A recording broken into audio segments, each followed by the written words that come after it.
میں نے کہا کہ مجبوری اور بے وفائی میں فرق ہوتا ہے. ہم بہت ساری مجبوریوں کو بے وفائیوں کا نام دینے لگ رہے تھے، اور یہ فرق ہمارے صوفیاء بڑی وضاحت سے اس فرق کو بیان کرتے ہیں. امام شافعی رحمۃ اللہ تعالی علیہ کے شاگرد ہیں امام احمد بن حنبل، اور امام احمد بن حنبل وہ عظیم ہستی ہیں.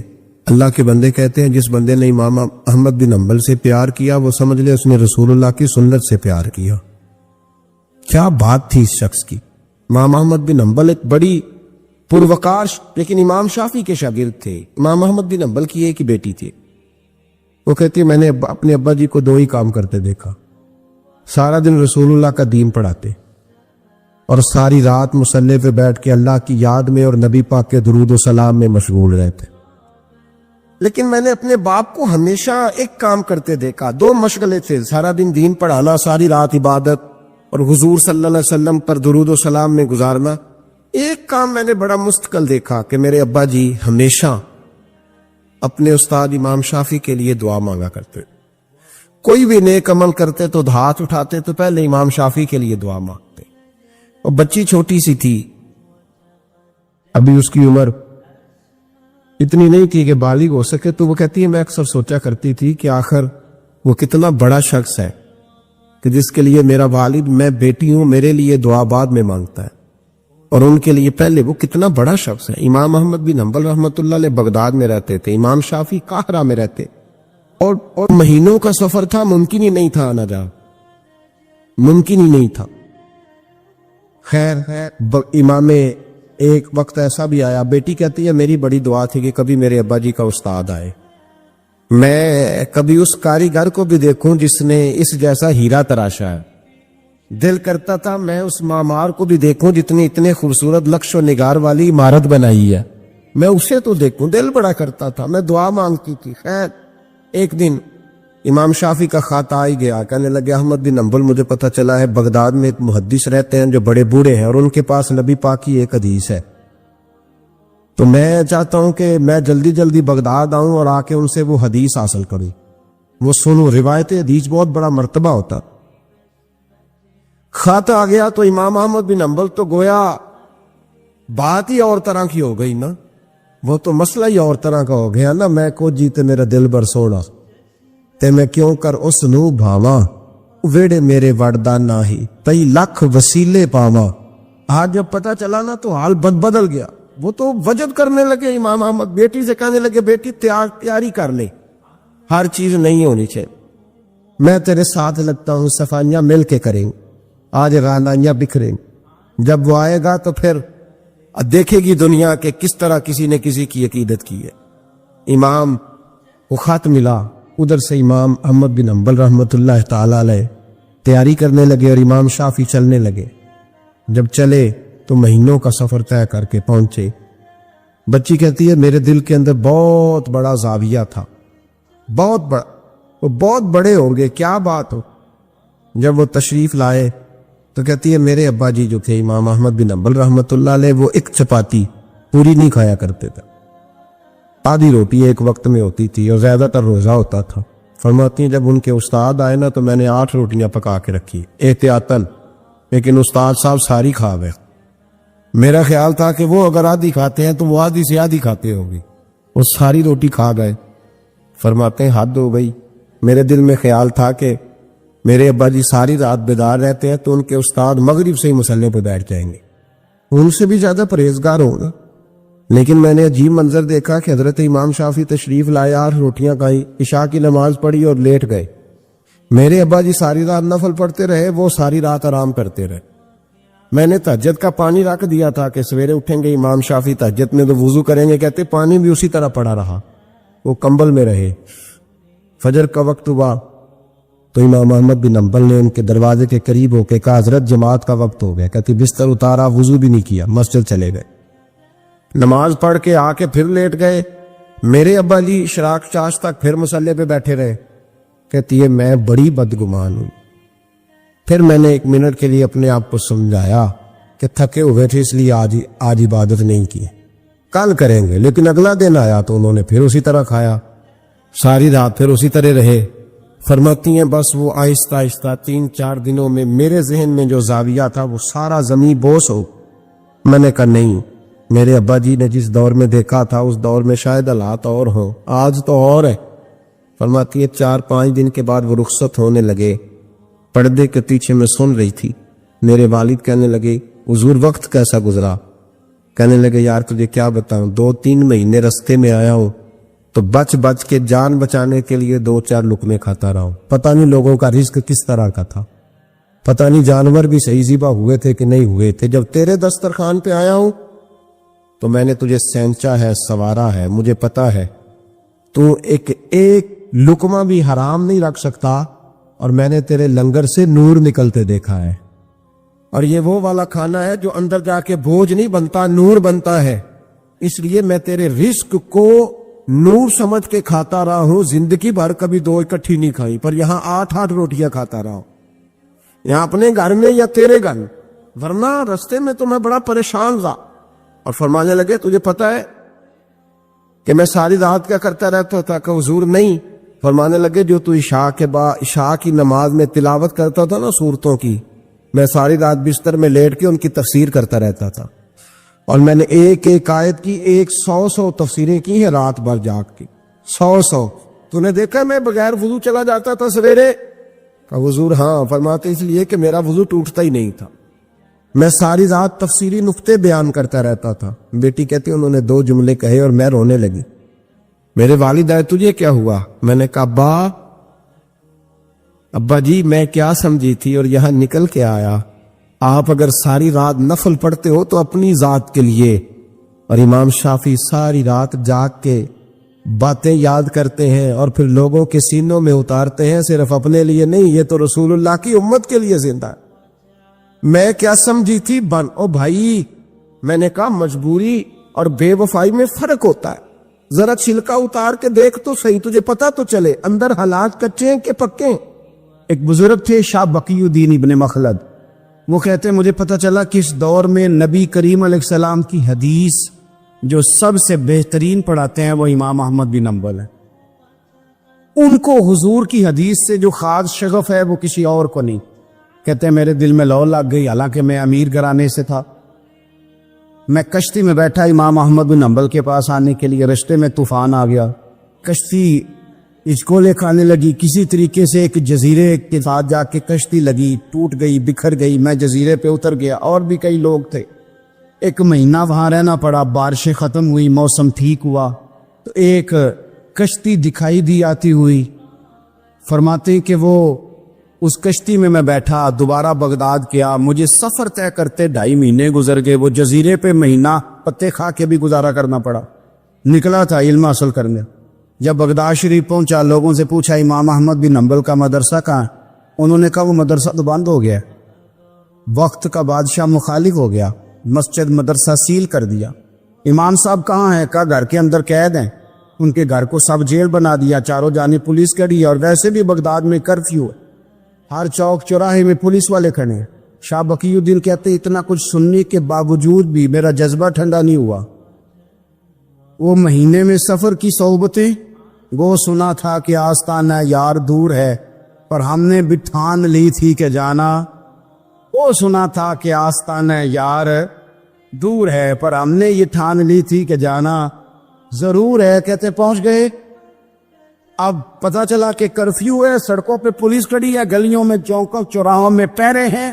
امام صاحب تک تو جا کوئی نہیں سکتا. کہتے میں نے ایک شخص کی منت کی، میں نے کہا کسی طریقے گاڑی بتا. کہنے لگا میں اشارہ بھی نہیں کر سکتا، سخت حالات ہیں. وہ کوئی طریقہ. میں نے جب زیادہ تڑپ کے کہا تو وہ شخص کہنے لگا میں ان کے گھر کے قریب تجھے لے جاؤں گا اور گزرتے وقت صرف آنکھ کا اشارہ کروں گا. کہتے میں نے کہا یہ بھی ٹھیک ہے. ان کے گھر کے تیری تلاش میں پھرے نا ہم جنگل پہاڑ اور دشت میں. ان کے دروازے کے قریب اس نے اشارہ کیا. شاہ بقی الدین کہتے ہیں کہ میں گھر دے کے آ گیا واپس. اب میں سوچنے لگا کہ کیسے امام صاحب تک پہنچنا ہے. بڑی تجویزیں سوچی، بڑی تجویزیں، کام والا بن جاؤں، پھیری لگانے لگ جاؤں. پھر سوچا کہ اگر میں کچھ بیچوں گا ریڑھی پہ رکھ کے تو کوئی خریدنے نکلے گا، کوئی نہیں نکلے گا. کس طرح کروں، کیا کروں، بڑی سوچیں. بالآخر میں نے طے کیا اللہ اکبر. میں نے نہ کپڑے پھاڑ لیے، امامہ اتار دیا. فرماتے ہیں کہ ایک پیالہ مٹی کا خرید کے گلے میں رسی سے باندھ لیا، اور امام احمد بن حنبل کی 3 گلیوں پیچھے میں نے دروازہ صدا لگانی شروع کی، فقیر ہوں، اللہ کے نام پہ لینے آیا ہوں. کہتے ایک ایک دینار مانگتے مانگتے مانگتے مانگتے آزم یار منون دی خاطر اساں کی پیز بٹائے. کہتے ہیں مانگتے مانگتے نا میں امام احمد بن حنبل کے دروازے تک آیا. امیر گھر کا بچہ تھا، بڑے پیسے جیب میں ہوتے. امام کے دروازے پہ صدا لگائی، کوئی ہے اللہ کے نام پہ دینے والا؟ کہتے ہیں وہ نور بھرا دروازہ کھلا. ایک گورے مکھڑے والا، سفید داڑھی والا، سونے امامے والا، چمکدار آنکھیں، نورانی شباہت. کہتے امام احمد بن حنبل باہر آئے اور جیسے ایک دینار میرے پیالے میں ڈالنے لگے تو میں نے ہاتھ چوم کے کہا سونیا تیرے قربان جاؤں، میں دینار لینے نہیں آیا، محمد عربی کی حدیثیں سننے آیا. کہتے امام کی بھی آنکھیں کھل گئی. کہنے لگے اس حال میں آزم یار مناؤن دی خاطر اساں کی پیس بٹائے. کہ حضور کیا کرتا، یہی ایک طریقہ رہ گیا تھا، میں تو کہاں سے چلا ہوں، کہاں پہنچا ہوں، کیا کروں؟ امام صاحب فرمانے لگے پھر میں بھی بڑے دنوں سے پریشان تھا، کوئی سیکھنے والا نہیں مل رہا تھا، تو مل گیا. کہنے لگا حضور میں روز آ جاؤں فقیر بن کے، آپ جتنا چاہیں 2 4 5 منٹ میں مجھے حدیثیں سنا دیں، میں اگلے دن یاد کر آیا کروں. کہتے 2 سال لگ گئے. شاگرد کہاں ملیں گے ایسے، کہاں مرید ملیں گے، گزر گیا دور. کہتے ہیں کہ میں نا ہر روز فقیر بن کے جاتا، 3 گلیاں پیچھے مانگنا شروع کرتا، کوئی شک نہ کرے. 2 سال دروازے پہ جاتا، آگے پیالہ کرتا، امام ایک دینار ڈالتے اور مصطفیٰ کی حدیثیں سناتے. کہتے ہیں حالات بدل گئے. 2 سال کے بعد حکومت بدل گئی، امام کا مدرسہ بحال ہو گیا، رش ہو گیا. بادشاہ بڑا عقیدت مند تھا، جو نیا آیا اس نے بڑا کر کے ادارہ بنا کے دیا. جس دن میں گیا تو رش لگا ہوا تھا. کہتے حالات بدلے تو ہم نے بھی کپڑے بدلے، ہم نے بھی دوبارہ سے دستار باندھی. اور کہتے ہیں بڑے لوگ بیٹھے ہوئے تھے، میں جب داخل ہوا نا تو امام اٹھ کے کھڑے ہوئے. آپ فرمانے لگے پتر ادھر آ، تو آگے آ کے بیٹھ، لوگ دین سیکھنے آتے ہیں، تو فقیر بن کے مانگنے آیا تھا، اور میں بھی باقیوں کو پڑھایا کرتا تھا، تجھے میں دیا کرتا تھا، اور اب باقی پڑھا کریں گے، تجھے دیا جائے گا، اور تجھے سینے سے نکال کے دیا کروں گا. زمانے بدل گئے، حالات بدل گئے، وہ شخص چلا گیا، کون حکمران تھا کون نہیں تھا، لیکن استاد شاگرد کے ادب کی داستان قیامت تک باقی رہے. یہ قیامت جب طبیعتوں میں احترام ہوتا ہے، جب ادب ہوتا ہے. آپ کو پتہ ہے نبی پاک صلی اللہ علیہ وسلم کو یہ ادب کتنا پیارا ہے. نبی پاک علیہ السلام اس احترام کے جذبے کو کتنا پسند کرتے ہیں. اللہ کے پیارے رسول صلی اللہ تعالی علیہ وسلم اس جذبہ احترام سے کتنے راضی ہوتے ہیں. حضور کس قدر زیادہ چاہتے ہیں کہ میری امت ادب والی بنے. نبی پاک علیہ السلام ادب والے لوگوں کے بارے میں اتنے راضی ہیں، اتنے راضی ہیں، اتنے خوش ہیں. حضور اتنا نوازتے ہیں. میں نے یہ حدیث پڑھی تو یوں لگا کہ جیسے روح وجد کرنے لگی ہے. بہقی میں امام بہقی نے لکھی ہے، اللہ کے پیارے رسول علیہ السلام فرماتے ہیں جو چھوٹے پر شفقت کرے اور بڑے کا احترام کرے، اللہ اسے جنت میں میری سنگت عطا فرمائے گا. یہ میرے قرب کا ذریعہ ہے، یہ چیز میرا قرب ملے گا. شرط یہ ہے کہ ادب والے بن کے آؤ، احترام والے بن کے آؤ. کبھی بھی سوء ادب نہ کرے، کبھی کسی مقام پر بے ادبی نہ کرے. آپ اپنا ذائقہ کبھی تبدیل نہ کریں. امام احمد بن حنبل لکھتے ہیں وضو کر رہے تھے، ایک شخص کہتا ہے میں نے ساری زندگی گناہوں میں گزار دی تھی. تو امام صاحب نا وضو کر رہے تھے جھیل پر بیٹھ کے. تو جھیل اس طرح ہوتی ہے، پہاڑ ہے، اوپر کو پانی نیچے آ رہا ہے. تو کہتے ہیں امام صاحب نیچے بیٹھ کے وضو کر رہے تھے، تو میں اوپر بیٹھ کے نا وضو کر رہا تھا یا پانی پی رہا تھا. تو میں نے دیکھا کتنے بڑے امام نیچے. کہتے میں نا میرے دل میں خیال ہے یار میں ساری زندگی غلط کاموں میں گزاری ہے، پر جو بھی ہے یہ رسول اللہ کے دین کے عالم.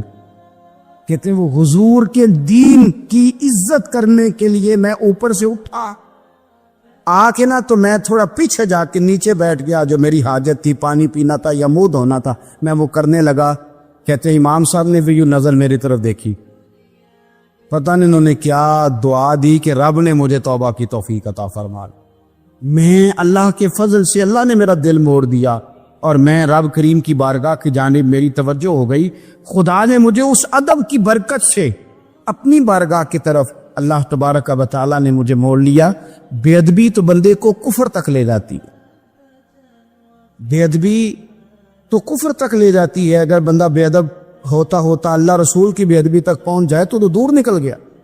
لیکن یہاں باقاعدہ بے ادبی کو پروموٹ کیا جا رہا ہے. کبھی بھی بے ادب نہ بنے, ادب والے رہیں, ادب والے بن کے جئیں, ادب والے بن کے دنیا سے جائیں. وہ درویش نے کہا تھا کہ بے ادباں مقصود نہ حاصل, نہ درگاہ ٹوئی, 5 ادب دے محمد بخشا, توڑ نہیں چڑھیا کوئی. بادب لوگ جو ہوتے ہیں وہ دوسروں کو عزت دے دیتے ہیں اور اپنی اخلاق کو بلند کر لیتے ہیں. جب آپ کسی کا احترام کر رہے ہوتے ہیں تو آپ اسی کو نہیں کچھ دے رہے ہوتے, آپ اپنی عظمت کا بھی اظہار کر رہے ہوتے ہیں. کسی کو عزت دیتے وقت آپ کے اخلاق کا بھی پتہ چل رہا ہوتا ہے. اخلاقی قدریں مضبوط ہوتی ہے احترام کرنے سے. مذہب اسلام اتنا سونا ہے, اتنا پیارا ہے, یہ دین اتنا ٹھنڈا اور اتنا میٹھا ہے کہ دھرتی کے سارے حسن سمیٹ کر اگر ایک لفظ بنایا جائے تو وہ دین اسلام بنتا ہے. یہ دین اتنی خوبصورتیاں بانٹتا ہے. اگر دین اسلام کی مختلف تشریحات کرتے کرتے یہ کہہ دیا جائے نا کہ یہ دین ادب والا دین ہے, احترام والا دین ہے, توقیر والا دین ہے, ہر شخص کو مناسب عزت, یعنی نبی پاک علیہ السلام نے استاد کی عزت بیان کی, باپ کی عزت بیان کی, بوڑھے کی عزت بیان کی, امام کی عزت بیان کی, عالم کی عزت بیان کی. کچھ بھی نہیں تھا, بالکل ان پڑھ تھا, سادہ تھا, پر مزدوری کر رہا تھا, حلال کما رہا تھا, ہاتھوں پہ چھالے تھے. قربان جائیں, میرے محبوب نے فرمایا یہ جو حلال کما رہا ہے نا یہ بھی اللہ کا دوست ہے. اس کا بھی احترام بیان کر دیا, اس کا اکرام بھی بیان کر دیا. تو نے ہر شخص کی قسمت میں یہ عزت لکھی اور آخری خطبے کی صورت میں وصیت لکھی. نبی کریم صلی اللہ علیہ وسلم نے لوگوں کو احترام دیا. اللہ کے محبوب علیہ الصلوۃ والسلام, آپ دیکھیے حضور نے اس عورت کی بھی فضیلت بیان کی جس کے گھر کے اندر اولاد پیدا ہوتی ہے, اور اس کی بھی فضیلت بیان کی کہ جس گھر کے اندر اولاد پیدا ہوتی ہے پر جلدی چلی جاتی ہے, انتقال ہو جاتا ہے کسی بچے کا خدا نہ خواستہ, اس کی بھی فضیلت بیان کی. جس کا خاوند موجود ہے اور وہ خاوند کی خدمت کرتی ہے, اور اس بیوی کی بھی فضیلت بیان کی جس کا خاوند انتقال کر گیا پر وہ اپنے بچوں کی پرورش کرتی ہے. حضور فرماتے ہیں سب سے پہلے جنت میں مجھے وہ عورت نظر آئے گی. تو ہر شخص کے لیے حضور نے احترام بیان کیا, اکرام بیان کیا. ہم نے چونکہ بدگمانیاں پیدا کرنی شروع کر لی ہے تو معاشرے کے اندر بسنے والے لوگوں کے بارے میں ہمارے دلوں میں مختلف وسوسے آ جاتے ہیں, مختلف وسوسے. کسی بھی شعبے کے کسی بھی آدمی کے بارے میں کوئی 2 4 5 باتیں اپنے ذہن میں اکٹھی کر کے یا کانوں میں کسی نے وہ بات ڈال دی تو ہم ذہن بنا لیتے ہیں کہ یہ گاڑیاں چلانے والے تو بندے ٹھیک ہی نہیں ہوتے, یہ جناب پولیس کے محکمے کے لوگ تو درست ہوتے ہی نہیں, فلانے محکمے کے لوگ تو ہوتے ہی خراب ہے. ذہن بن جاتا ہے. پھر آہستہ آہستہ ادب انسان کے دل سے رخصت ہوتا ہے. ہمیں دین نے ادب سکھایا, احترام سکھایا. میرے رسول کریم علیہ الصلوۃ والسلام کی وہ ذات بابرکات ہے. ہمیشہ یہ ہوتا تھا کہ چھوٹے بڑوں کا ادب سکھاتے تھے, پر یہ واحد دربار مصطفیٰ ہے کہ جس کے آداب خود رب کریم نے بیان فرمائے. فرمایا یا ایھا الذین آمنوا لا ترفعوا اصواتکم فوق صوت النبی. آپ کبھی آیت کے انداز پر غور کرے, کہا اے ایمان والو تمہاری آوازیں میرے نبی کریم علیہ السلام کی آواز سے اونچی نہیں ہونی چاہیے. بندے کی آواز کا کوئی والیوم ہوتا ہے کہ اب 3 پہ آواز ہے؟ ٹیپ ریکارڈر کا تو والیوم ہوتا ہے نا کہ 1 پہ ہے، 2 پہ ہے، 6 پہ ہے. تو آواز کا والیوم ہوتا ہے کہ یہ کتنے پہ ہے. آواز تولی جا سکتی ہے کہ میری آواز کا وزن اس وقت 1.5 پاؤ ہے، آدھا کلو ہے، 5 چٹانک ہے، کوئی ہوتا ہے وزن؟ لیکن ہمیں بتایا گیا کہ بالکل وزن نہیں ہوتا، تولی نہیں جا سکتی، ماپی نہیں جا سکتی، پرکھی نہیں جا سکتی. لیکن جب تم نے دروازہ رسول پہ آنا ہے تو پھر آواز کو بھی تول کے آنا ہے، پھر لفظوں کو پرکھ کے آنا ہے، پھر جملے مرتب کر کے آنا، پھر ترتیب لگا کے آنا ہے، پھر تم نے وہاں سوچ سمجھ کے بات کرنا. ایک روایت میری نظر سے گزری اور کیا ہی انداز ہے امام زرقانی نے لکھی. ایک صحابی ہیں حضرت ابو قرصافہ رضی اللہ تعالیٰ عنہ. حضرت ابو قرصافہ رضی اللہ تعالیٰ عنہ فرماتے میں چھوٹا تھا، میری اماں اور میری خالہ مجھے ساتھ لے گئی. میں نے کہا کہاں جانا ہے؟ کہنے لگے آؤ نبی پاک کا کلمہ پڑھنے جانا ہے. پڑھیے درود شریف صلی اللہ، سارے پڑھیے، پھر پڑھیے ایک دفعہ صلی اللہ تعالی علیہ. حضور کا ذکر ہو تو فوراً درود پڑھنا چاہیے. نبی کریم علیہ السلام کی بارگاہ میں نا میری خالہ اور میری اماں دونوں مجھے ساتھ لے گئیں کلمہ پڑھنے. کہتے ہیں جب ہم حضور کی بارگاہ میں پہنچے، کلمہ پڑھا، واپس آئے تو میری اماں اور میری خالہ آپس میں بات کرنے لگی. میری خالہ کہنے لگی تو نے دیکھا ہے ان کا بولنا کتنا مزیدار تھا. میری خالہ کہنے لگی تو نے تو وہ دیکھا لیکن وہ جو غلام آیا تھا اس کے ساتھ ان کا رویہ کتنا پیارا تھا.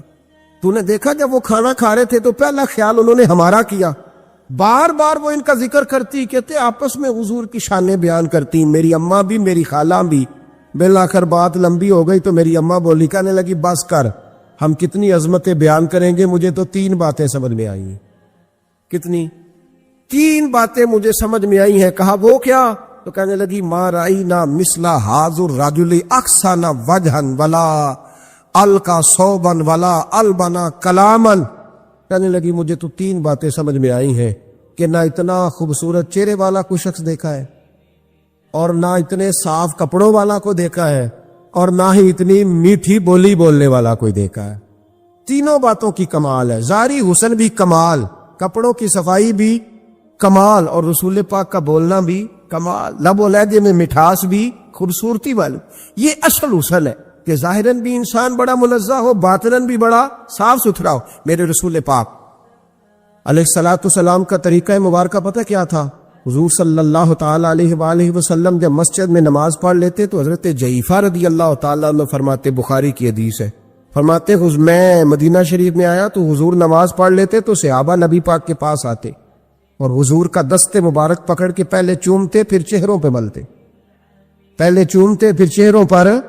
نبی پاک کے صحابہ حضور کے قدم بھی چوما کرتے، قدموں میں جھکا کرتے تھے. یہ تو بھائی اس وقت پتہ چلتا ہے جب کسی سے پیار ہو جاتا ہے.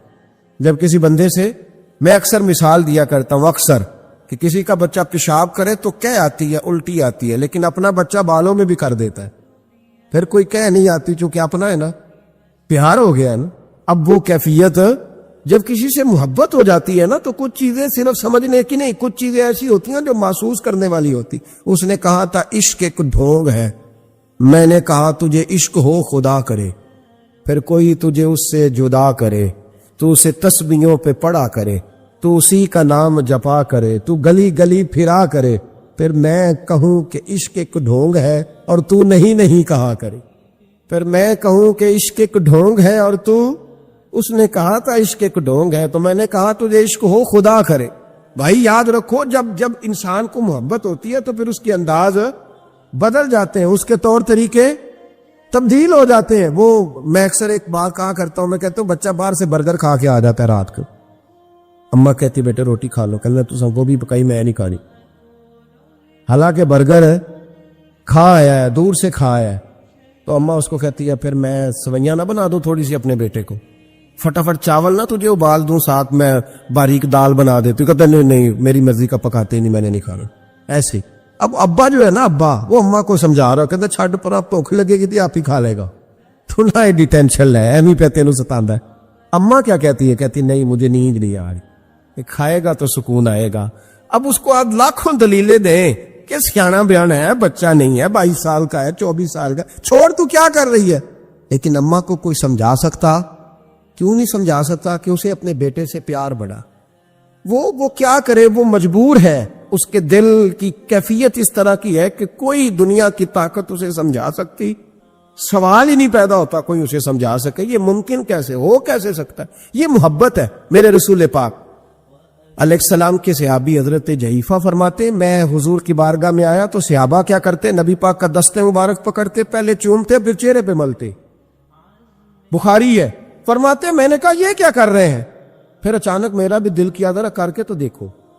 کچھ چیزیں چکھنے پہ پتہ لگتا ہے کتنی مزیدار ہے. کہتے میں بھی قریب گیا, حضور کے دست مبارک میں نے ہاتھ ڈالا.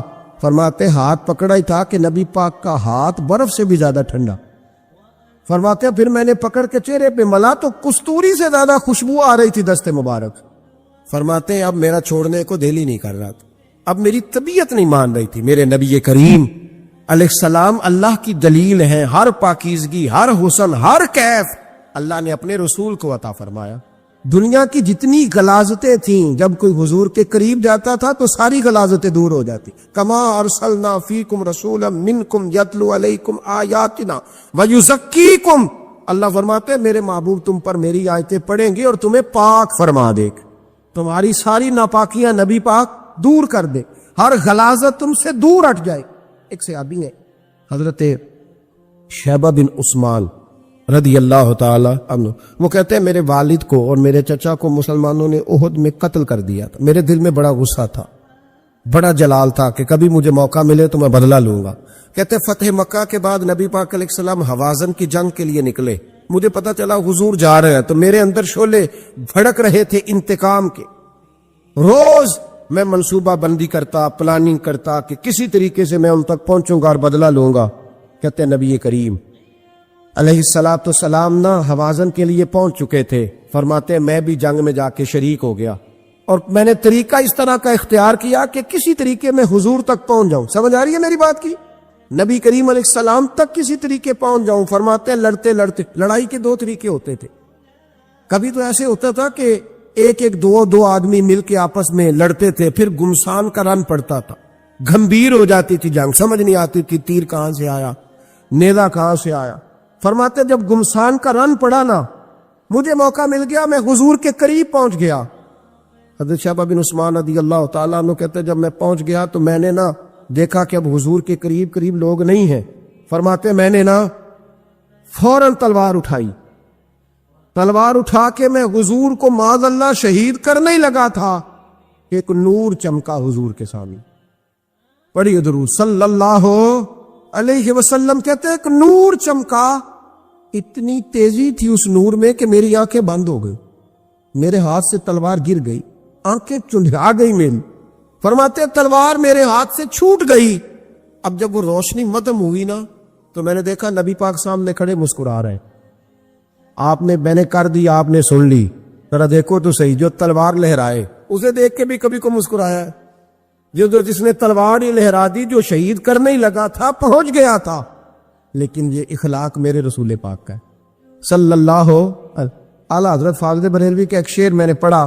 کئی کچھ چیزیں ایسی ہوتی ہیں جو بس نا وہ آتی تو سامنے ہے لیکن وہ اتنا لطف دے جاتی ہیں کہ ٹھنڈا ہو جاتا ہے مزاج. رات کو میں شعر پڑھ رہا تھا اعلیٰ حضرت کا فاضل بریلوی رحمت, اور میں نے شعر پڑھا تو مجھے اچھا لگا سنانا. ایک دوست کو میں نے فون کیا, میں نے کہا یار ذرا شعر تو چھوڑ لے, یہ پہلی دفعہ نظر سے گزرا ہے, بھی سیدھا سادہ لیکن روح تک اتر گیا. اعلیٰ حضرت فرمانے لگے نبی پاک کے بارے میں, فرمانے لگے سیدھی سیدھی روش پر کروڑوں درود, سیدھی سیدھی روش پر, بالکل سیدھی ہے حضور کی باتیں, کسی پیچیدگی کی ضرورت نہیں. کہنے لگے سیدھی سیدھی روش پر کروڑوں درود, سادی سادی طبیعت پہ لاکھوں سلام. سادی سادی طبیعت پہ سیدھی سیدھی روش پر کروڑوں درود اور سادی سادی طبیعت پہ لاکھوں سلام. میرے نبی کریم صلی اللہ علیہ وسلم مجھے دیکھ کے مسکرائے اور فرمایا جب حضور مسکرائے نا تو میں نبی کریم علیہ السلام کو دیکھ کے حیران ہوا کہ میں نے تلوار تانی تھی اور حضور نے مسکرانا شروع کیا. فرماتے اب حضور نے مجھے بلایا, آواز کے ساتھ نہیں بلایا, حضور نے اشارہ کیا یوں کر کے, فرمایا ادھر آؤ نا. فرماتے مجھے اب یہ بھی سمجھ نہیں آئی کہ کس نے مجھے اٹھا کے حضور کے قریب کر دیا. فرماتے میں نبی کریم کے قریب گیا تو حضور نے میرے دل پر 3 تھپکیاں دی. ایک تھپڑ ہوتا ہے، ایک تھپکی ہوتی، پتہ ہے نا فرق کا؟ ایک تھپڑ کو مارے تو جلال آتا ہے اور تھپکی دے تو پیار آتا ہے. کہتے حضور نے 3 تھپکیاں دی اور دی بھی میرے دل پر، 1 پھر 2 پھر 3. کہتے پہلی تھپکی دی تو میرے اندر سے کفر نکل گئی، دوسری تھپکی دی تو میرے اندر ایمان داخل ہو گیا، اور تیسری تھپکی جب نبی پاک علیہ السلام نے دی تو مجھے ہر چیز سے بڑھ کر رسول اللہ سے پیار ہو گیا، محبت ہو گئی نبی کریم سے. آپ فرماتے اب حضور نے نا فوراً میرے ہاتھ میں تلوار تھمائی. فرمایا پہلے تو ہمارے خلاف لڑ رہا تھا، تلوار پکڑ، اب ہماری طرف سے لڑ، تلوار پکڑ اور لڑ. آپ فرماتے میں اتنا لڑا کہ جو حضور کا دشمن سامنے آتا میں گلا کاٹ دیتا، جو آتا میں اس کے ٹکڑے کر دیتا. فرماتے ہیں پہلے میں باپ کا بدلہ لینے آیا تھا اور اب میرا یہ حال ہے کہ اگر میرا باپ بھی سامنے آئے گا تو میں اس کا بھی گلا کاٹ دوں گا، لیکن حضور کے قریب کسی کو جانے نہیں دوں گا. حضرت شیبہ بن عثمان کہتے ہیں جنگ ختم ہو گئی، حضور خیمے میں گئے، میں بھی گیا. اب نبی پاک لوگوں سے باتیں کر رہے ہیں، حضور لوگوں سے باتیں کر رہے ہیں.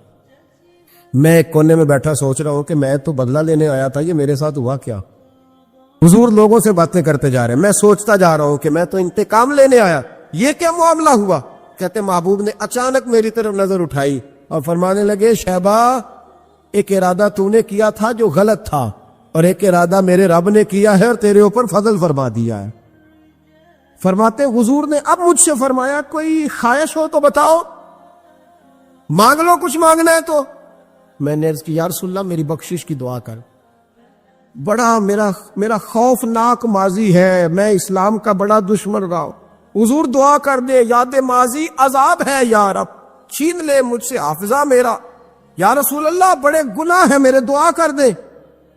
کہتے میں نے دعا کے لیے کہا اور حضور پھر دوسرے لوگوں سے باتیں کرنے لگے، کبھی اس سے کبھی اس سے کبھی اس سے. میں سوچنے لگا کہ میری بات کا کوئی جواب ہی نہیں آیا. جب تو 3 بار میں نے سوچا تو میرے کریم نے پھر توجہ میری جانب کی اور فرمایا تو نے بخشش کی دعا کا کہا تھا، میں نے سن لیا ہے، رب کریم نے تیری بخشش فرما دی ہے، اللہ نے تجھے بخش دیا، تیری خطائیں رب کریم نے معاف کر دی. نبی پاک کے دست مبارک کی برکت. رسول پاک ایک صحابی تھے حضرت فرقد ان کا نام تھا رضی اللہ تعالی. پہلے نا میں جب گفتگو کیا کرتا تھا نا تو میں صحابہ کا نام نہیں لیتا تھا، میں کہتا تھا ایک صحابی فرماتے ہیں، کیونکہ صحابہ کے نام مشکل تھے، لوگوں کو یاد نہیں رہتے. ایک دن میرے دل میں خیال آیا کہ نام لیں گے نہیں تو انہیں آئیں گے کیسے، چلو خود کسی کو یاد ہو جائے گا. تو مجھے اچھا لگا، پچھلی دفعہ میں نے حضرت ساسا بن ناجیہ کا نام لیا تو مجھ سے میرے دوستوں نے کہا ذرا لکھ کے دے کیا نام تھا. مجھے خوشی ہوئی کہ یار اگر یہ لفظ کہے جائیں گے تو لوگوں کو دلچسپی ہوگی. حضرت فرقد ایک صحابی تھے اور یہ وہ صحابی ہیں جنہوں نے حضرت عمر کے زمانے میں موصل کا علاقہ فتح کیا تھا، بڑے دلیر تھے. ان کی 4 بیویاں تھیں. وہ کہتے ہیں جب بھی یہ گھر میں آتے تو خوشبو اتنی اعلیٰ لگا کے آتے کہ ہم حیران ہو جاتی. عورتیں زیادہ تیاری کرتی ہیں نا مردوں سے کہ نہیں، کہ آج کل مرد زیادہ کرتے ہیں.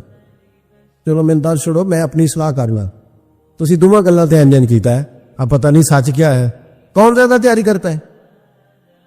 چلو بیٹھے جو مرد نے. ویسے میرے پاس جو اخباری تراشے ہیں ان میں یہ لکھا ہے کہ آج کل مردوں کے میک اپ پہ زیادہ خرچ آنے لگے، یہ تحقیقی رپورٹ ہے. اور پاکستان میں سب سے زیادہ جو اخراجات ہیں وہ میک اپ کے سامان کے ہیں. پہلے لڑکیاں بیوٹی پارلر جاتی تھی، اب لڑکے بھی جاتے. پہلے صرف دلہن جاتی تھی، اب سارا خاندان جاتا. اللہ تعالیٰ معاف کرے. اس کے باوجود بڑی غربت ہے ملک میں، پریشانی بھی بڑی ہے. اس کے علاوہ ہمیں غریبوں کا درد ہے، اس کے باوجود ہم لوگوں کی مدد کرنا چاہتے ہیں. پتہ نہیں کیا ترجمہ کیا ہم نے غریب پروری کا، کیا معنی بنایا، اللہ بہتر جانتا ہے. کہ وہ چیزیں جن کی بالکل حاجت نہیں، بالکل ضرورت، ان پر لاکھوں لٹا کے کہتے ہیں وہ دیکھو بیچارے کو روٹی نہیں مل رہی. تو بھائی آپ مہربانی کرتے خالی کندھی کر لیتے، باقی پیسے غریب کو دے دیتے. لیکن چلے معیار ہے نا ہمارا اپنا معیار ہے، اس پر میں جاتا نہیں، بات نہیں کرتا. نبی کریم علیہ الصلوۃ والسلام کے صحابی ان کی ازواج کہتی ہیں کہ اب عورتیں زیادہ تیاری کیا کرتی تھی، لیکن وہ جب گھر آتے نا تو اتنی خوشبو لگاتے. کہتی ہم چاروں مل کے کوشش کرنے لگی، ڈھونڈنے لگی کہ وہ خوشبو کا پتہ کریں جو یہ لگاتا ہے. ہم نے بازار سارے تلاش کر لی. عرب کے اندر آج بھی خوشبو کا بڑا شوق اور بڑی مہنگی خوشبو ملتی ہے. کبھی آپ بازار جائیں، کہتی ہیں ساری خوشبوئیں لگا لی، تھک گئی. ایک دن چاروں سوتنے مل کے بیٹھی, کہنے لگی ہم نہیں اس کا مقابلہ کر سکتے, آج پوچھ ہی لے کہاں سے خوشبو لگاتا ہے, پوچھ ہی لیتے ہیں, چلو بات ہی ختم ہو جائے, پوچھ لے. یہ ہم جتنی مرضی آلہ لگائیں, جب یہ آ جاتا ہے نا, کچھ لوگ میرے محفل ہوتے ہیں جہاں آ جاتے ہیں وہاں چھا جاتے, تو یہ جب آتے ہیں تو چھا ہی جاتے ہیں. کیا کریں, اس طرح کا میرے محفل ہے, کیا کریں اس کا. فرمانے لگی ایک دن چاروں سوتنوں نے مل کے ان کو بٹھا لیا, کہنے لگی بتاؤ تو صحیح خوشبو کون سی لگاتے. کہنے لگے کوئی بھی نہیں, کبھی لگائی نہیں, آج تک نہیں لگائی. تو کہتے ہیں بیویاں کہنے لگی صحابہ تو غلط بیانی نہیں کرتے, پر آپ کیا بات کر رہے ہیں, یہ کیسے ہو سکتا ہے کہ آپ آتے ہیں تو ہم حیران ہو جاتی ہیں. فرمانے لگے جس دن کی تم لگی ہوئی ہو نا میری خوشبو کا مقابلہ کر دے, مجھے پہلے دن کا ہی پتا ہے. تو میں نے کہا چلو زور لگا ہی لیں, دیکھ ہی لیتے ہیں کہاں تک بات جاتی ہے تمہارے پاس, جتنا زور لگا لو. بہرحال میں اللہ کی قسم اٹھا کے کہتا ہوں کبھی نہیں لگائی. تو بیویاں کہنے لگی پھر بتا تو صحیح, تو ایک دلیر آدمی ہے, اور جو دلیر لوگ ہوتے ہیں وہ خوشبوؤں کے اور کپڑوں کے اور ان چیزوں میں زیادہ وقت نہیں لگاتے, ان کے تو مشن اور طرح کے ہوتے. آپ تو مجاہد قسم کے آدمی ہیں پر ہر وقت خوشبو آتی ہے. تو حضرت فرقد رو پڑے, کہنے لگی بیمار ہو گیا تھا, لاچار ہو گیا, حکیموں طبیبوں نے انکار کر دیا, وجود پر میرے آبلے نکل آئے, پھنسیاں بن گئی, ان میں پیپ بھر گئی, بیٹھ نہیں سکتا تھا, اٹھ نہیں سکتا. جب تھک گیا نا تو دروازہ رسول پہ چلا گیا. جب تھک گیا طبیبوں کا تھکایا ستایا حضور کی بارگاہ میں, کہا محبوبہ دیکھے تو صحیح میرا کیا حال ہے. حضور ذرا دیکھے, چل نہیں سکتا, سو نہیں سکتا, بیٹھ نہیں سکتا, تیرے علاوہ غم کسے بتاؤ. کہتے ہیں حضور نے فرمایا ستر ڈھانپ لے, باقی سارے کپڑے اتار. ستر ڈھانپ لے, کہتے ہیں ٹخنوں سے لے کر ناف تک میں نے ستر ڈھانپ لی, باقی سارے کپڑے اتارے. حضور کیا کریں گے؟ فرماتے ہیں نبی پاک نے دست مبارک اٹھایا, برف سے ٹھنڈا, کستوری سے زیادہ مہکنے والا. فرماتے ہیں پورے وجود پر میرے حضور نے دست مبارک ایک دفعہ لگا دیا, اب جدھر جدھر سے گزرتا ہوں ساری دنیا خوشبو سے بھر جاتی. یہ نبی پاک کا دیا ہوا نور ہے, یہ حضور کی عطا کردہ شفا ہے, یہ رسول پاک کے حسن کی خیرات ہے. ایک شاعر نے ایک فقرہ کا کمال کر دی, کہنے لگا ظلمت کو ان کے نور نے کافور کر دیا, جس پر پڑی نظر اسے بھی نور کر دیا. رسول پاک علیہ السلام کے دست خیر میں وہ برکات تھی. حضور حسن کی دو قسمیں ہوتی ہیں, ایک حسن ہوتا ہے ملمہ سازی والا, بیوٹی پارلر والا, ایک حسن ہوتا ہے باطن کا. بچے پتہ کیوں خوبصورت ہوتے ہیں؟ اس پر علماء مناطقہ نے بحث کی ہے, محدثین نے لکھا ہے. بچہ گدھے کا بھی ہو تو پیارا لگتا ہے, چھوٹا بچہ اگر اس کا رنگ بہت گورا نہ بھی ہونا, صرف چھوٹا ہو, وہ پیارا لگتا ہے, اس میں ایک جاذبیت ہوتی ہے. اس پر ہمارے مفسرین نے, محدثین نے, علماء مناطقہ نے ایک بحث کی ہے. وہ کہتے ہیں اصل بات یہ ہے کہ بچے جھوٹ نہیں بولتے, بددیانتی نہیں کرتے, دھوکہ نہیں کرتے. یہ جو اندر کی عیاریاں ہوتی ہے نا, چہرہ بھی خطرناک کر دیتی, اور جب اندر حسن ہوتا ہے تو باہر بھی حسن ہی ہوتا ہے. بچے میں کوئی مکاری عیاری نہیں ہوتی, فساد نہیں ہوتا, نیت میں فطور نہیں ہوتا, کسی کو لوٹنے کا ارادہ نہیں, کسی کو شیشے میں اتارنے کا پروگرام نہیں بتاتا. بچہ چرب زبان نہیں ہوتا, اس کو طریقہ نہیں ہوتا, وہ لوگوں کو قائل کرنے کے ہر وقت دوڑتا نہیں, الٹی سیدھی گیمیں نہیں چلاتا. کیونکہ اندر حسن ہوتا ہے تو وہ حسن اس کے چہرے پر معصومیت بن کے آتا. سمجھ آ رہی ہے میری بات کی؟ اس کی دلیل میرے رسول پاک علیہ السلام نے بخاری میں فرمایا اللہ کا ولی وہ ہے جس کا چہرہ دیکھو تو اللہ یاد آ جائے. اب یہاں یہ نہیں فرمایا گورا چٹا ہو, خوبصورت ہو, بس اس کے چہرے میں معصومیت ہوتی, وہ سچا ہوتا ہے, وہ کھرا ہوتا, اس کا حسن چہرے پہ آتا ہے. میرے رسول کریم علیہ السلام کا جو حسن تھا نا, وہ اندر کی صداقت کی روشنی تھی, وہ اندر کے کیف کا نور تھا جو حضور کے چہرے پر عیا ہوتا تھا. اس لیے نبی پاک کا چہرہ جو تھا وہ آنکھیں چدھیاتا نہیں تھا, بلکہ آنکھوں کو اچھا لگتا تھا. شاہ عبد الرحیم صاحب محدث دہلوی, شاہ ولی اللہ صاحب کے والد ہیں, اور ہمارے بر صغیر پاک و ہند میں جتنے بھی مسالک ہیں یہ سارے شاہ ولی اللہ صاحب کے شاگرد بنتے. وہ کہتے ہیں میرے ابا جی نے خواب دیکھا اور خواب میں انہیں رسول اللہ کا دیدار نصیب ہوا. اور نبی کریم علیہ السلام کی بارگاہ میں شاہ ولی اللہ صاحب کے ابا جی کہنے لگے حضور ایک بات بڑی اڑ گئی ہے میرے دل میں, بڑی, تو کتابوں سے جواب نہیں ملا, آج رب کریم نے موقع دیا ہے اس سوال کا جواب. تو کہ عبد الرحیم پوچھو, کہ یا رسول اللہ حضرت یوسف کا حسن دیکھ کے لوگوں نے انگلیاں کاٹ لی, پر آپ کو تکنے والے تکتے ہی رہے. کوئی بھی ہوش نہیں ہوا, کسی نے انگلی نہیں کاٹی. تو کہتے محبوب نے فرمایا عبدالرحیم رب کریم نے اپنی غیرت کے ساتھ میرے حسن پر 70,000 پردے ڈالے. یہی بہتر ہے کہ پردوں میں وہ پردہ پوش رہے. وہ اگر پردے اٹھا دے تو کسے ہوش رہے. فرمایا 70,000 پردوں میں چھپا ہوا حسن ہے, ورنہ کسی کی طاقت تھی کوئی بات کر سکتا, جرت تھی کسی شخص کی. میرے حبیب پاک سید عالم حضرت عبداللہ ابن سلام رضی اللہ تعالیٰ عنہ اہل یہود کے بڑے عالم تھے. فرماتے میں تورات زبور انجیل کا جاننے والا تھا. جس دن حضور مدینہ طیبہ آئے, کسوا نامی اونٹنی پر بیٹھے تھے, میں حضور سے مناظرہ کرنے بحث کرنے آیا. میرے ساتھ میرے شاگرد تھے, ارادہ تھا بحث کروں گا, نبی پاک کو بڑے معاذ اللہ کڑوے کڑوے سوال کروں گا. کہتے حضور بیٹھے تھے کسوا نامی اونٹنی پہ اور گردن مبارک جھکی ہوئی. ہونٹوں پر حضور کے زیر لب ہلکی سی مسکراہٹ تھی. نبی پاک تھوڑا بولتے تھے پر جتنا بولتے تھے وہ دلوں میں اترتا جاتا تھا. فرماتے میں جب گیا نا, میرے شاگرد ساتھ تھے, مناظرہ کرنے گیا, مناظرہ شاگرد ساتھ تھے. فرماتے میں بڑے سوالات تیار کر کے گیا, پر حضور گھوڑے پہ بیٹھے تھے. 2 باتیں میں نے سنی. حضور نے فرمایا رشتہ داروں سے اچھا سلوک کرو, اپنے غلاموں کا خیال کرو. کہتے وہ شاگرد مجھے دھکے دینے لگے, کہنے لگے چلو استاد جی آگے ہو, کرو سوال, چلو نا آگے, بڑھو نا آگے. یہ کئی دفعہ نعرے لگانے والے بھی مروا دیتے ہیں نا, چلو نا چلو آگے, چلو بڑھو آگے, کرو بات, آؤ نا. کہتے میں ذرا آگے بڑھا, دھکا دیا انہوں نے. فرماتے میں آگے بڑھا اور میں نے قریب محبوب کے قریب جا کے کہا حضور مجھے کلمہ پڑھا دے, میں مسلمان ہونے آیا. یعنی عام آدمی تو قائل ہو جاتا ہے, عالم اور تورات زبور انجیل کا جاننے والا, حضور کلمہ پڑھائیں. کہتے میں واپس آیا نا کلمہ پڑھ کے, تو شاگرد کہنے لگے استاد جی آپ تو مناظرہ کرنے آئے تھے, یہ کیا ہوا؟ تو یہ لفظ ہے حضرت عبداللہ ابن سلام کے.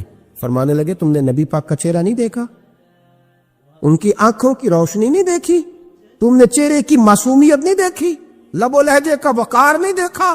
کتنے دنوں کے تھکے ماندے آج وہ مدینے پہنچے, پر ان کے لب و لہجے میں کوئی اکتاہٹ, کوئی تھکاوٹ, کوئی لفظوں میں جھول تم نے دیکھا ہے؟ فرمانے لگے جس کا اس طرح کا چہرہ ہوتا ہے وہ جھوٹا نہیں سچا ہوا کرتا ہے.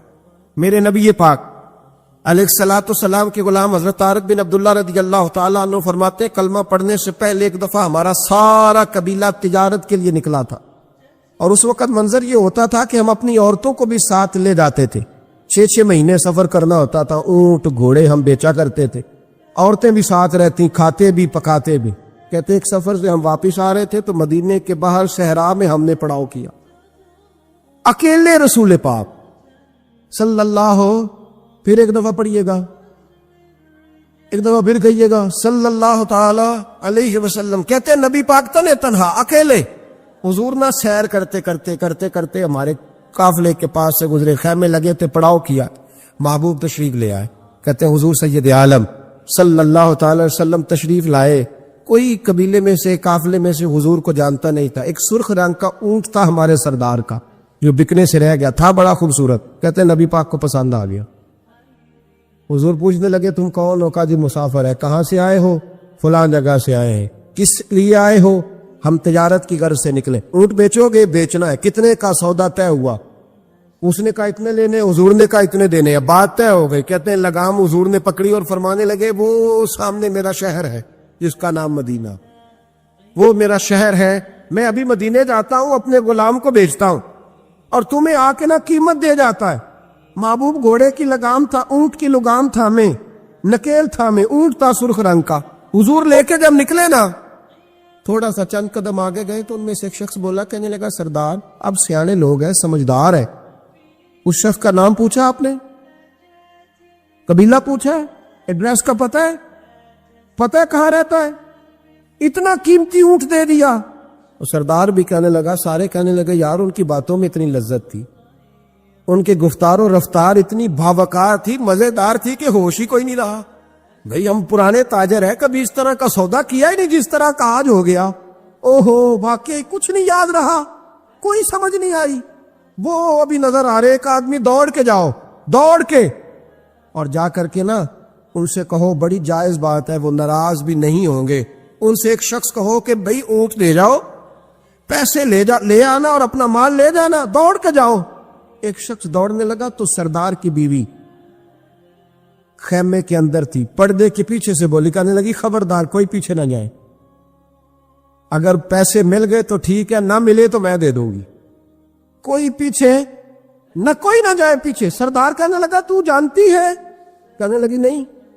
کہا گارنٹی کیوں دے رہی ہے؟ تو کہنے لگی تم نے ان کا چہرہ نہیں دیکھا؟ تم تو سودے کر رہے تھے، میں پردے کے پیچھے سے دیکھ رہی تھی۔ پیر مہر علی شاہ صاحب کو کسی نے کہا تھا نبی پاک کا حلیہ بیان کرے، بتائیں حضور کے کان مبارک کیسے تھے، آنکھیں کیسی تھی، ناک مبارک کیسی تھی، بینی مبارک کیسی تھی؟ تو پیر مہر علی شاہ صاحب کہنے لگے کوئی مثل نہیں ڈھولن دی، کہنے لگے مجھ سے نہیں بیان ہوتا حضور کا حلیہ، کوئی مثل نہیں ڈھولن دی، تو چپ کر مہر علی، ایتھے جا نہیں بولن دی، بس کر، تو بیان کر سکتا ہے؟ اتنی طاقت؟ اعلیٰ حضرت نے کہا لم یاتی نذیر کفی ناظرن مثلے تو نشد، پیدا جانا۔ کہا حضور مثال تو تب آپ کی بنے گی نا، کوئی آپ کی طرح کا پیدا تو ہوگا، تب بھی مثال بنے گی، تو جب ہوا ہی نہیں تو مثال کیسے بنے گی؟ کہنے لگی کوئی نہ جائے، نہ پیسے آئے تو میں دے دوں گی، میں تو پردے کے پیچھے سے دیکھ رہی تھی، ان کے چہرے کا وقار دیکھا، ان کی آنکھوں کی روشنی دیکھی، ان کے لفظوں کا حسن دیکھا، تم 50 باتیں کرتے تھے وہ ایک جواب دیتے تھے، اور گنے چنے لفظ بولتے تھے، ان کی سادگی کا وقار دیکھا، جانے دو، نہ پیسے آئے تو میں دوں گی۔ کہتے حضور گئے، تھوڑی دیر کے بعد ایک کالے رنگ کا حبشی غلام آیا، پیسے بھی پکڑے اور اپنی چادر میں نا کھجورے باندھ کے تو پیچھے ڈالی ہوئی، اور دیہاتی لوگ پیچھے نہیں ڈال لیتے، کھجورے ڈال کے پیچھے۔ کہتے وہ آئے اور ان کے آنے کا انداز بھی بڑا نرالا تھا، کہتے وہ جھومتے جھومتے اللہ کا ذکر کرتے، اللہ الصمد کرتے پہنچ گئے، اور آگے کہنے لگے تم سے میرے نبی نے اونٹ خریدا ہے؟ تم سے؟ کہا ہم سے خریدا ہے۔ کہنے لگے یہ تمہارے پیسے؟ اور پھر چادر کھول کے صحرا پہ بچھا دی، کہنے لگے یہ تمہارے پیسے، اور کھجورے کھاؤ، میرے نبی نے تحفہ بھیجا ہے، کھاؤ، حضور نے تحفہ بھیجا ہے۔ تو وہ سردار کی بیوی اونٹ ہٹا کے کہنے لگی وہ کالے رنگ کے حبشی غلام، انہیں کھجوریں کھلا، اور مجھے اس عزت والی ماں کا نام بتا جس کے گھر میں ایسا لال پیدا ہوا، انہیں کھجوریں کھلا، اور مجھے اس عظمت والے باپ کا نام بتا جس کے گھر میں ایسا پھول کھلا ہے، وہ قبیلہ تو بتا تو صحیح، وہ کون تھے؟ 2 گھڑیاں رکے ہیں پر خوشبوئی پھیل گئی ہے، رنگ ہی بدل گیا، تار کوئی مثل نہ ڈھولن دی، تو چپ کر مہر علی، ایتھے جا نہیں بولن دی۔ حضرت عارف بن عبداللہ کہتے ہیں جناب بلال فرمانے لگے وہی تو اللہ کے آخری رسول ہے، وہی تو خاتم المرسلین ہے، وہی تو ہے جنہیں اللہ نے ساری انسانیت کے لیے نمونہ عمل بنایا۔ کہتے ہم اونٹ بیچنے گئے تھے پر سارے کا سارا قبیلہ ہی مسلمان ہو گیا۔ نبی پاک کی حضور کے ظاہری حسن کے تذکرے ہماری اولادوں کو آنے چاہیے۔ ایک شعر مرحوم اعظم چشتی نے کہا تھا، کمال کر دی، کہنے لگے سمجھا نہیں ہنوز میرا عشق دے ثبات، تو کائنات حسن ہے یا حسن کائنات؟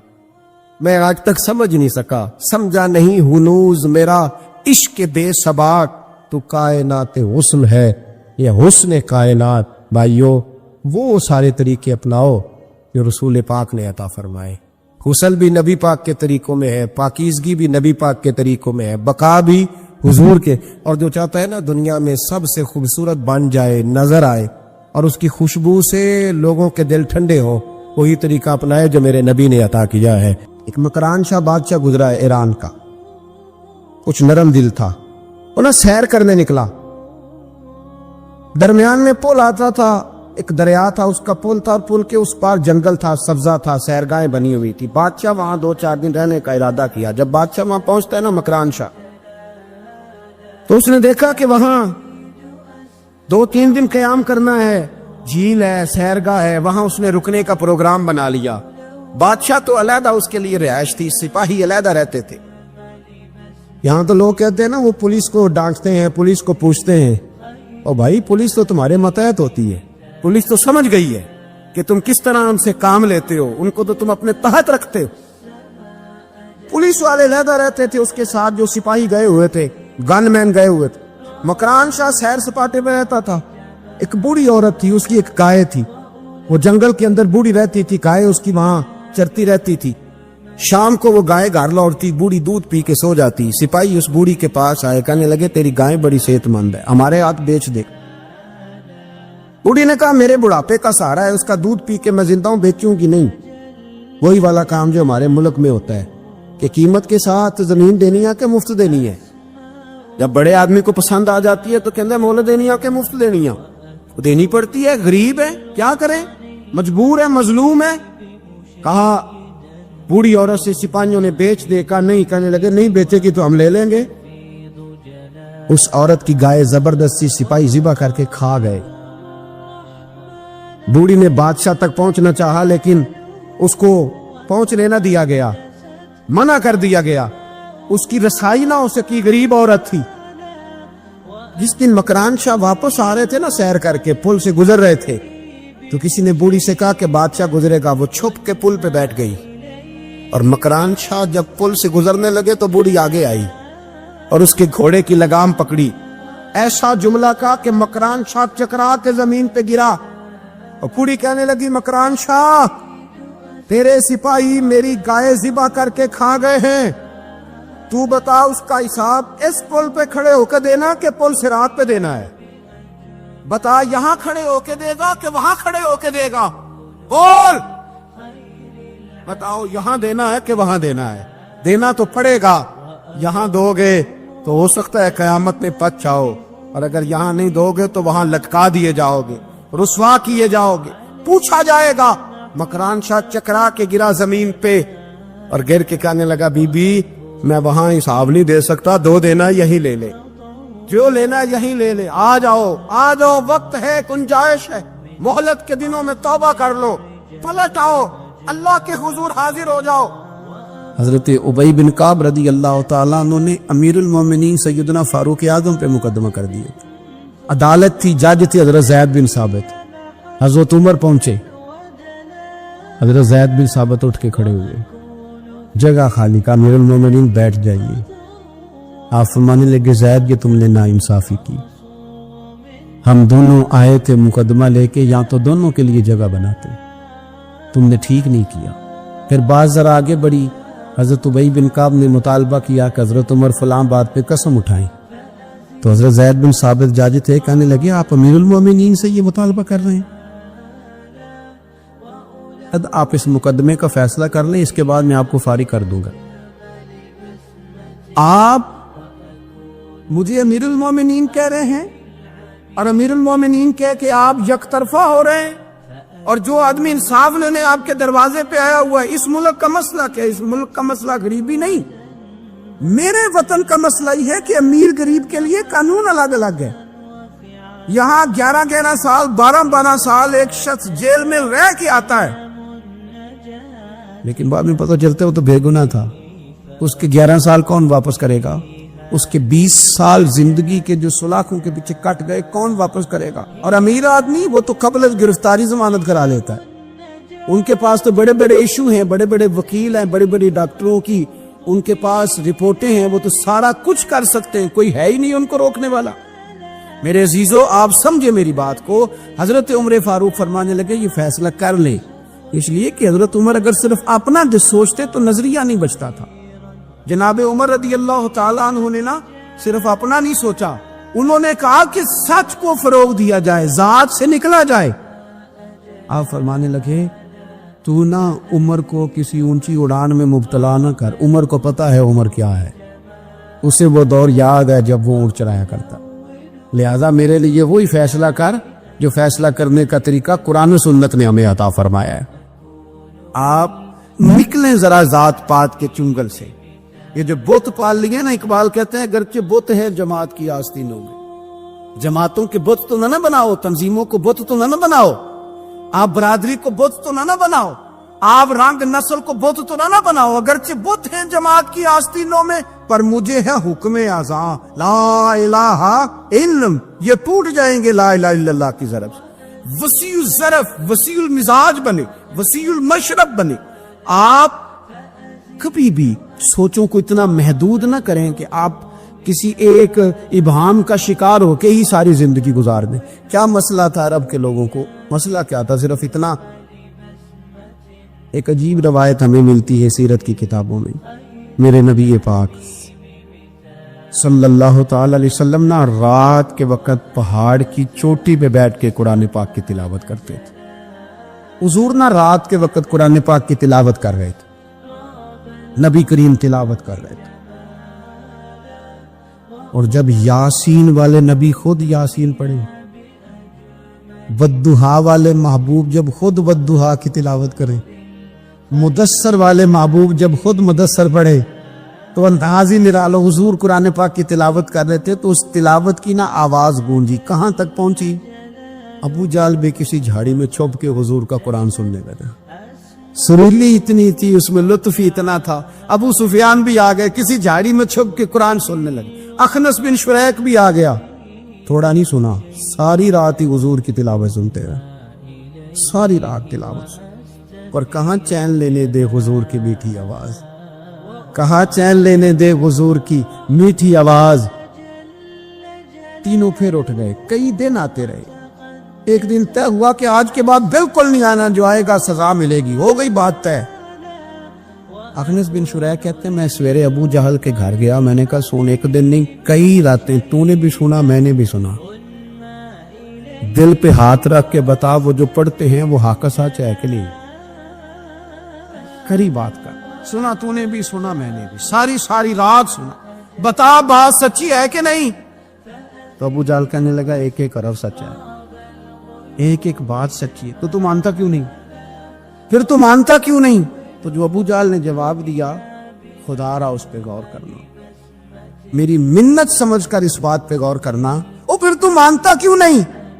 تو ابو جہل کہنے لگا ہمارے قبیلے کا اور بنو ہاشم کا، حضور سید عالم کے قبیلے کا شروع سے مقابلہ رہا ہے، انہوں نے اگر لوگوں کو کھانے کھلائے تو ہم نے بھی کھلائے، انہوں نے غریبوں کا بوجھ اٹھایا تو ہم نے بھی اٹھایا، انہوں نے اگر گھوڑا دوڑایا تو ہم نے بھی دوڑایا، پھر انہوں نے دعویٰ کر دیا کہ ہمارے اندر ایک نبی آ گیا ہے۔ اب ہم کیسے مان لیں اس قبیلے میں نبی آ گیا؟ پہلے کیا کہہ رہا ہے؟ بات بالکل حق ہے۔ اب کیا کہہ رہا ہے؟ اس کے کہنے کا مطلب یہ ہے کہ اگر میرے قبیلے میں نبی آتا تو میں مان جاتا۔ او خدا کے بندو، یہ برادری کا بت، قبیلے کو جو بت بنا لیا معاذ اللہ، وہ تعصب بن کے آڑ بن گیا، گروہ پرست ہو گئے۔ وہ کہنے لگا اس کا مطلب یہ تھا کہ میرے قبیلے میں ہوتے تو میں مان جاتا، قبیلہ دوسرا ہے۔ خدا را، ان بتوں کو توڑنے کی ضرورت ہے۔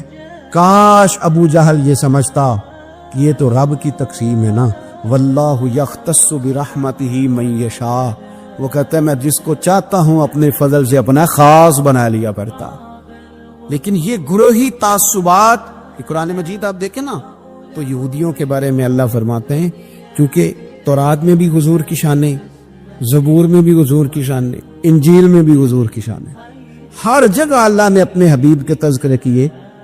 رب کریم فرماتا ہے محبوب یہ دو یہودی ہیں نا، یعرفونہ کما یعرفون ابناءہم، قرآن مجید کے الفاظ پہ غور کیجئے، کہا محبوب یہ آپ کو اس طرح جانتے ہیں، اس طرح پہچانتے ہیں جس طرح کوئی اپنے بیٹے کو پہچانتا ہے۔ جڑواں بچے ہوں نا، جڑواں شکلیں بھی ایک جیسی ہوں تو اور کوئی پہچانے نہ پہچانے، باپ اور ماں پہچانتے ہیں کہ یہ فلانا ہے، اور یہ ان کو پتہ چلتا ہے۔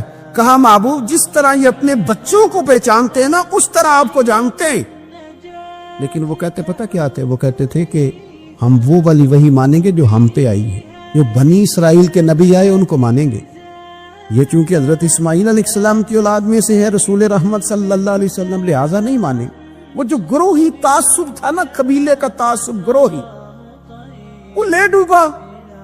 وہ تورات پڑھ کے بھی، انجیل پڑھ کے بھی، بلکہ وہ لوگوں کو کہا کرتے تھے رسول آنے والے ہیں، رسول آنے والے ہیں، رسول آنے والے ہیں، لیکن حضور آ گئے حضرت ابراہیم کی اولاد میں سے، حضرت اسماعیل کی اولاد میں سے۔ انہوں نے کہا جی وہ تو ہمارے قبیلے میں ہوتے تو ہم مانتے۔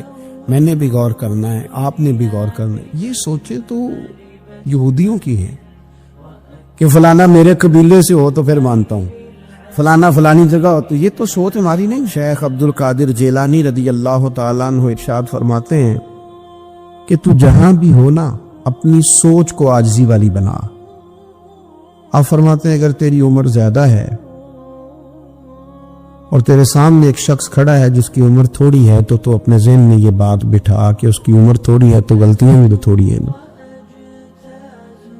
اگر تیرے سامنے کوئی شخص کھڑا ہے، تیری عمر تھوڑی ہے، اس کی زیادہ ہے، تو پھر یہ ذہن بنا لے کہ اگر اس کی عمر زیادہ ہے تو اس کی نمازیں بھی تو زیادہ ہیں نا، تلاوتیں بھی تو زیادہ ہیں نا، خیرات بھی تو زیادہ ہے نا، عمر جو زیادہ ہے۔ اور اگر تو ان پڑھ ہے اور تیرے سامنے عالم کھڑا ہے تو اس ترتیب سے عاجزی پیدا کر لے کہ وہ چونکہ عالم ہے تو میں تو بہت سارے کام اپنی جہالت کی وجہ سے غلط کر لیتا ہوں، لیکن وہ عالم ہے تو اپنے علم کی بنیاد پر یقیناً وہ مجھ سے زیادہ خیر کٹھی کر رہا۔ اور اگر تو عالم ہے اور تیرے سامنے جاہل کھڑا ہے تو پھر بھی تو اپنی طبیعت میں عاجزی لا، اور تو یہ ذہن بنا کہ وہ اگر کوئی غلطی کرے گا بھی تو اپنی جہالت کی وجہ سے کرے گا، تو مجھے تو پتہ ہے سارا، ایسا نہ ہو کہ میرا گناہ ڈبل لکھ دیا جائے۔ اب جہاں ہیں جس ترتیب سے ہیں اس ترتیب سے ہی اپنی طبیعت کے اندر عاجزی لائیں۔ نبی پاک صلی اللہ تعالی علیہ وسلم نے فرمایا، حضرت عبداللہ ابن مسعود رضی اللہ تعالیٰ عنہ حدیث کے راوی ہیں، حضور نے فرمایا جس کے دل میں رائی کے دانے کے برابر بھی تکبر ہوا وہ شخص جنت میں نہیں جائے گا۔ تو عرض کی یا رسول اللہ صلی اللہ علیہ وسلم، ایک آدمی اچھا لباس پہنتا ہے، اچھا بن کے رہنا چاہتا ہے، صاف ستھرا بن کے رہنا چاہتا ہے، کیا یہ بھی تکبر ہے؟ سرکار نے فرمایا نہیں، اللہ تو خوبصورت ہے، خوبصورتی کو تو پسند فرماتا ہے۔ تو یا رسول اللہ صلی اللہ علیہ وسلم پھر تقسیم کس طرح کریں؟ تکبر کے مفہوم کو کیسے سمجھیں؟ تو دو باتیں نبی پاک علیہ السلام نے ارشاد فرمائی۔